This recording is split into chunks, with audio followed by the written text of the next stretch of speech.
আজ আমাদের আলোচ্য বিষয় দশম শ্রেণীর রাশিবিজ্ঞান সম্পর্কিত যে প্রাথমিক ধারণা।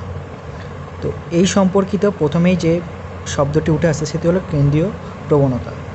তো আগে জানতে হবে যে কেন্দ্রীয় প্রবণতা বলতে আমরা কী বুঝি।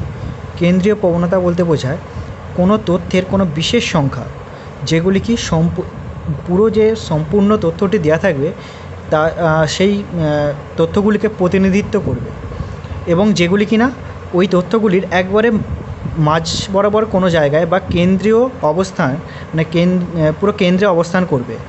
তো যেহেতু এই সংখ্যাগুলি এই কেন্দ্রে অবস্থান করছে বা মাঝ বরাবর কোনো স্থানে অবস্থান করছে, তাই সেই সংখ্যাগুলিকে বলা হবে কেন্দ্রীয় প্রবণতার পরিমাপ বা মধ্যগামিতার মাপক। তো এই রকম কেন্দ্রীয় প্রবণতার পরিমাপ বা মধ্যগামিতার মাপক প্রধানত তিন প্রকার। একটা কি গড় মান, মধ্যমা এবং সংখ্যাগুরু মান। সংখ্যাগুরু মানকে অনেক সময় ভূইষ্ঠক মানও বলা হয়। তাহলে এখানে কি যে কেন্দ্রীয় প্রবণতার তিনটি একক, একটি কি গড় মান, মধ্যমা এবং সংখ্যাগুরু মান। তো এরপর আমরা আসবো গড় মান সম্পর্কে। গড় মান বলতে বোঝায় যেটা প্রধানত দুই প্রকারে আমরা বুঝি, আর এই গড় মানকে আমরা এক্স বার অর্থাৎ এক্সের মাথায় একটি লাইন, এটাকে বলা হয় এক্স বার। তো কোনো জায়গায় যখন এক্স বার দেওয়া থাকবে সেটা বুঝতে হবে যে ওই সংখ্যার গড় মান বোঝাতে চেয়েছে। তো এই গড় মান হচ্ছে দুই প্রকার, এক হচ্ছে যৌগিক গড় আর দু নম্বর হচ্ছে ভারযুক্ত গড়। তো যৌগিক গড় মানে হচ্ছে অনেকগুলো সংখ্যা দেওয়া থাকবে এবং সেই সংখ্যাগুলোর যোগফল বাই টোটাল যে সংখ্যা থাকবে, অর্থাৎ কি যদি আমাদের এখানে x1 x2 x3 dot dot dot xn এরকম nখানা সংখ্যা দেওয়া থাকে, তাদের যৌগিক গড় হয়ে যায় x1 plus x2 plus dot dot dot plus xn by n। এখানে কি যতগুলো সংখ্যা এখানে দেওয়া আছে। তো এখানে কি আছে এক্স বার মানে কি গড় মান বোঝাচ্ছে। আর এখানে যেহেতু যৌগিক গড় তাহলে সংখ্যাগুলির যোগফল বাই n। তো এইরকম আমরা এই সংখ্যাগুলিকে বারে বারে যোগ না দিয়ে আমরা অনেক সময় ক্যাপিটাল সিগমা দিয়ে প্রকাশ করি। এই ক্যাপিটাল সিগমা মানে হলো সমষ্টি। তো এগুলিকে আমরা কীভাবে লিখব? Capital sigma. এই ক্যাপিটাল সিগমার নিচে থাকে হচ্ছে লোয়ার লিমিট আর উপরে থাকে হচ্ছে আপার লিমিট। তো এখানে কি হয়েছে না, এক থেকে শুরু হয়েছে এন পর্যন্ত গেছে, তাহলে আমরা কি করলাম লোয়ার লিমিট কি যেখান থেকে শুরু হয়েছে এক, আর আপার লিমিট কি যেখানে গিয়ে শেষ হয়েছে, তাহলে এখানে এন। এরপর আমরা কী করব, এক্স লিখব আই। তাহলে এই যে সংখ্যাটাকে x1 plus x2 plus dot dot dot xn, এই সংখ্যাগুলিকে আমরা বারে বারে যোগফল না লিখে জাস্ট ক্যাপিটাল সিগমা আকারে প্রকাশ করলাম ডিভাইডেড বাই n। তাহলে তখন আমাদের সূত্রটি কী হয়ে গেল, এক্স বার সমান capital sigma xi by n। তো এরকম একটা উদাহরণ নেওয়া যাক। তো এখানে দেওয়া আছে 2, 5, 3, 7, 10 এরকম কিছু সংখ্যা দেওয়া আছে। এদের যদি আমরা যৌগিক গড় বার করতে চাই তাহলে আমরা কী করব, এই সংখ্যাগুলি যোগ করব এবং কতগুলি সংখ্যা আছে 1, 2, 3, 4, 5, নিচে 5, তাহলে যোগ করে কত হচ্ছে,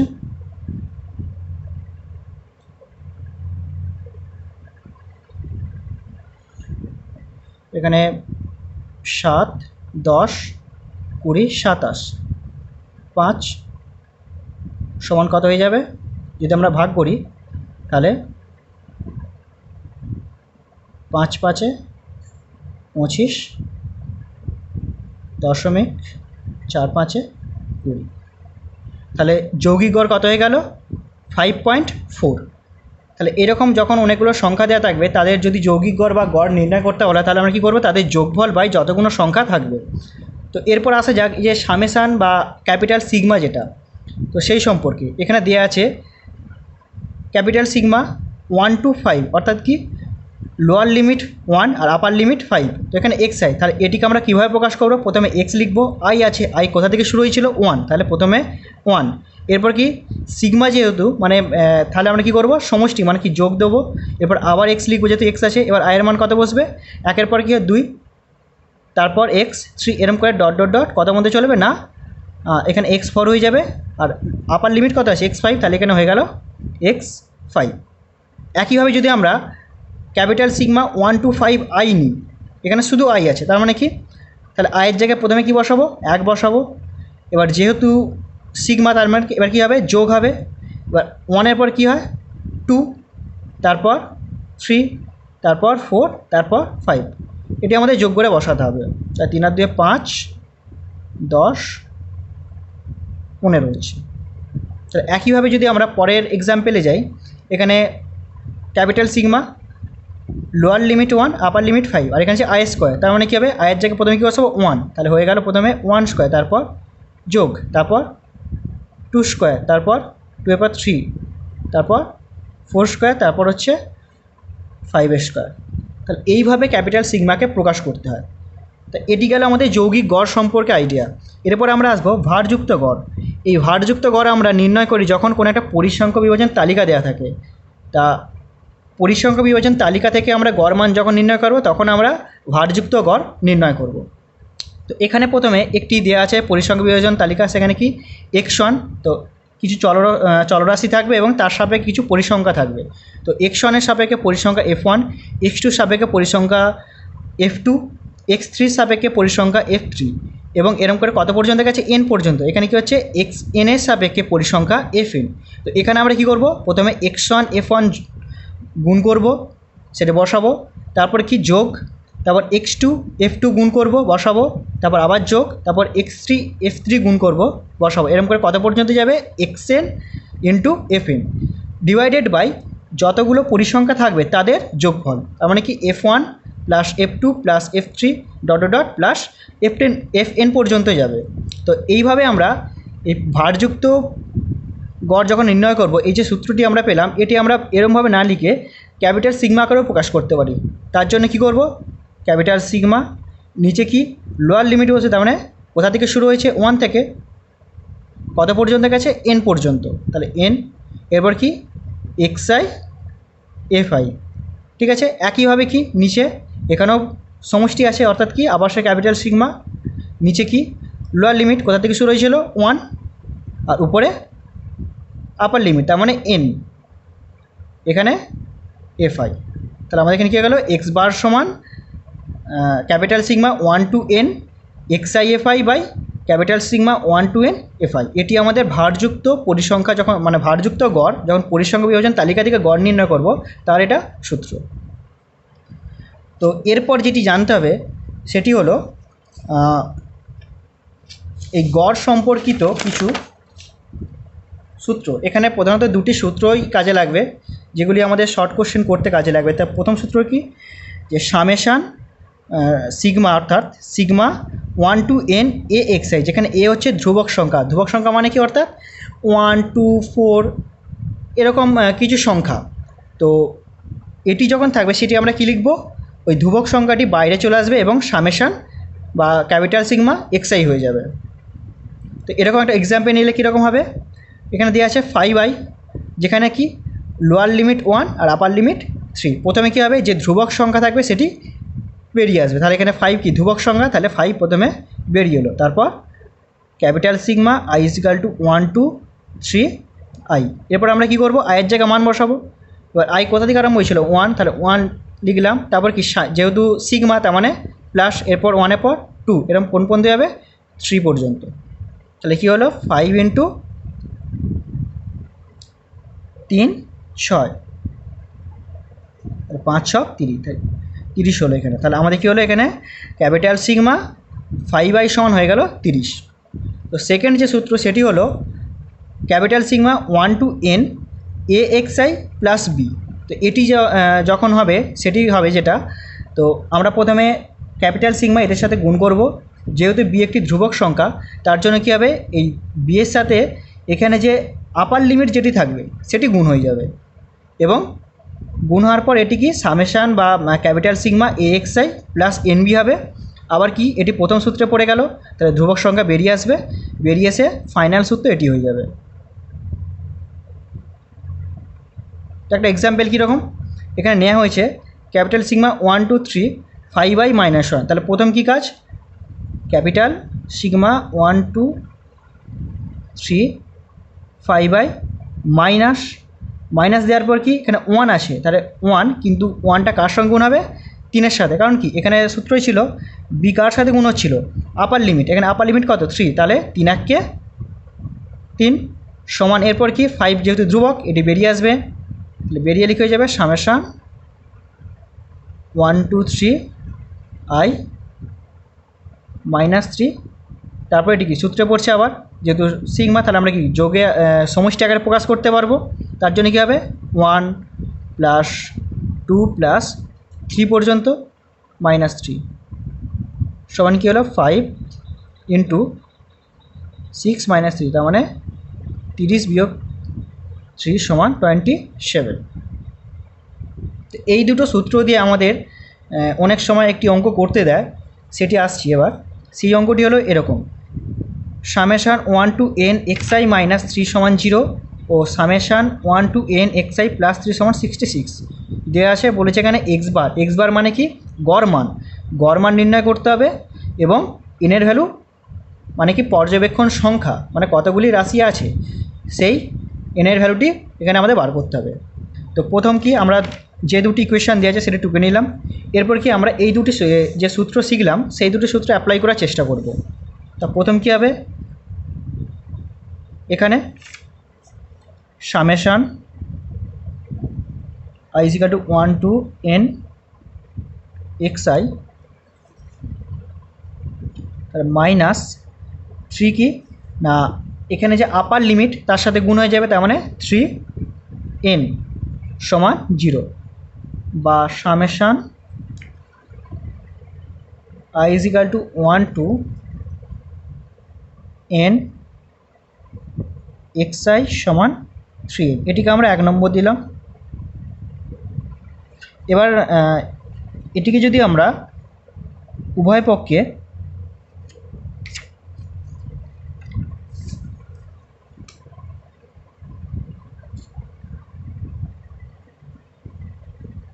n দ্বারা ভাগ করে দিই, তাহলে এদিকে ডিভাইডেড বাই n, এদিকে n, বা এটি কত হয়ে গেল, এটি এক্স বার, কারণ কি এক্স বার সমান কী ছিল summation 1 to n xi by n, তাহলে এটি এক্স বার হয়ে গেল। এক্স বার সমান তাহলে কত গেল, এখানে n কেটে গেলে 3, তাহলে এক্সের মান আমরা পেয়ে গেলাম। এরপর আমাদের কিসের মান বার করতে হবে, এনের ভ্যালু। তার জন্য আমরা কি করব, যে সেকেন্ড ইকুয়েশান দেওয়া আছে এটিও একইভাবে কাজ হবে, summation i equal to 1 to n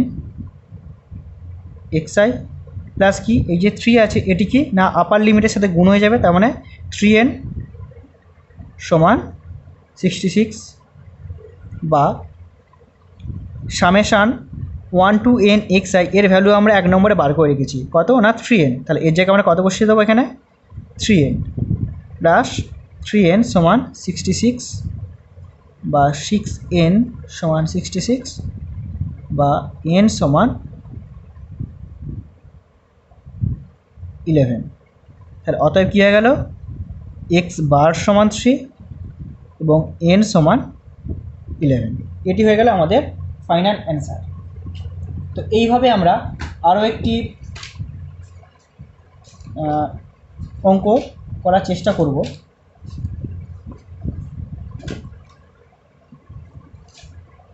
তো যদি দেয়া থাকে এরকম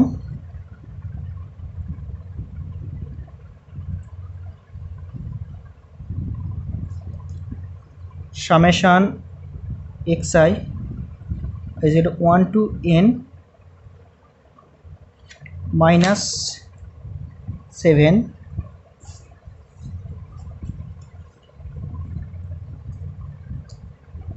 সমান -8 এটি দেওয়া আছে, এবং summation i is equal to 1 to n xi plus 3 সমান 72। দুটি ইকুয়েশান দেওয়া আছে, সেখান থেকে বলা হয়েছে এক্স বার সমান কত এবং এন সমান কত। তাহলে আমরা প্রথমে কি করব, এখান থেকে একইভাবে কী হবে summation i is equal to 1 to n xi minus এবার কী হবে 7 আপার লিমিটের সাথে গুণ হয়ে যাবে, তার মানে n আপার লিমিট, তাহলে এখানে 7n সমান -8, বা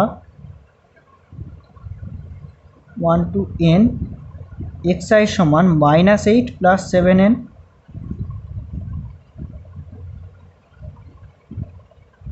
বা এটিকে আমরা 1 নম্বর দিলাম। তারপর এদিক থেকে একইভাবে পাবো। এরপর আমরা এই দিকের ইকুয়েশানটা কীরকম হবে, তাহলে summation i is equal to 1 to n xi plus সে আবার আপার লিমিটের সাথে গুণ হবে, তার মানে 3n সমান 72। এবার 1 নম্বরে আমরা সামেশান 1 to n xi এর ভ্যালু বার করে গেছি কত, -8 প্লাস 7n। তাহলে এটি আমরা এখানে বসাবো, তাহলে -8 প্লাস 7n প্লাস 3n সমান 72। 1 নম্বর থেকে পাই।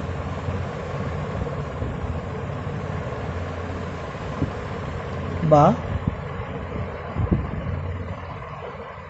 -8 ওইদিকে যাবে, তাহলে এখানে 10n 72 প্লাস 8 বা 10n সমান 80 বা n সমান 80/10 সমান 8। তাহলে n এর ভ্যালু আমাদের কত হয়ে গেল 8।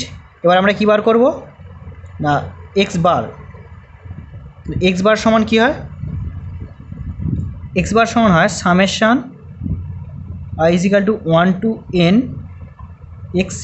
xi by n।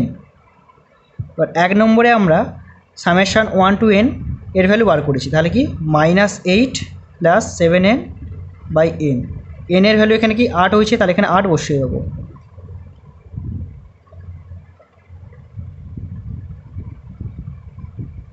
8 -8 56/8,